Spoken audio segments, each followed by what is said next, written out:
Hello bachcho, let's read out the question first. An electron moves with a constant speed v along a circle of radius r.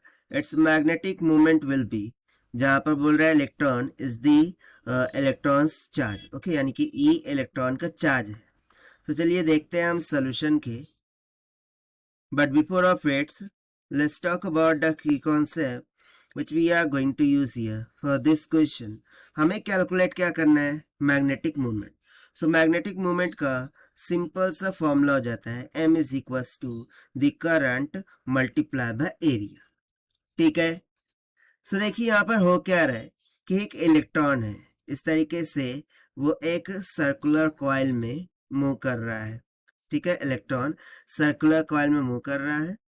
इस circular coil का radius हम मान लेते हैं small r है, जो कि हमें बोला भी है.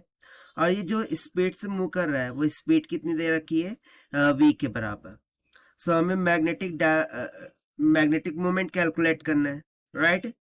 और इसमें से देखिए जब इलेक्ट्रॉन फ्लो करेगा, ठीक है, सो जिस डायरेक्शन में इलेक्ट्रॉन फ्लो करता है उसकी अपोजिट डायरेक्शन में क्या फ्लो करता है? करंट. सो ऑब्वियस सी बात है इस कॉइल में से क्या फ्लो होगा? करंट, दैट इज I के बराबर. ठीक है. सो भाई इसी कॉन्सेप्ट का हम यहाँ पर यूज करके सोल्यूशन देख लेते हैं.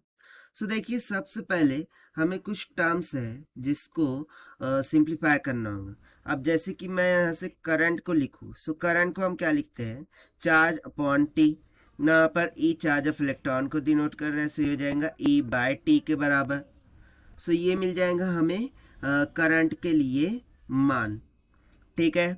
बट सी यहाँ पर टी किसको रिप्रेजेंट कर रहा है? टी रिप्रेजेंट कर रहा है टाइम पीरियड, जो कि इस इलेक्ट्रॉन को एक सर्कल पूरा करने के लिए लग रहा है. और ये जो टी है वो किसके बराबर हो जाएगा? The total distance covered by the electron, जो कि इस सर्कल का पैरामीटर होगा, that is 2πr divided by the speed of electron, जो कि हमें दे रखा था v के बराबर, राइट. सो इसे हम यहाँ पर सब्स्टिट्यूट कर देंगे. So I will comes out to be E divided by 2πr और डिवाइडेड बाय v. सो इस v को हम ऊपर लेके चले जाएंगे. ठीक है, इतना क्लियर हो गया. देखिए I का मान आ गया, अब सिर्फ A बचा है. सो देखिए ये क्या है? सर्कल. सर्कल का जो एरिया होता है वो क्या होता है? पाई r का स्क्वायर. सो ए भी मिल गया. अब इसे हम यहाँ पर इस फॉर्मूले में सब्स्टिट्यूट कर देंगे. So magnetic moment m is equals to I into A. So this will be equals to E V divided by 2 pi का r इंटू पाई r का स्क्वायर. सो एक r से एक r चला गया, पाई से पाई चला गया. सो कितना बच गया? 1/2 times of E V R. और देखिए यही हो जाएगा हमारा आंसर फॉर दिस क्वेश्चन, जिसको हमने सॉल्व किया है by using the conceptual formula of magnetic moment से, right. Now let us take the option. So 1/2 EVR, that means option B will become correct.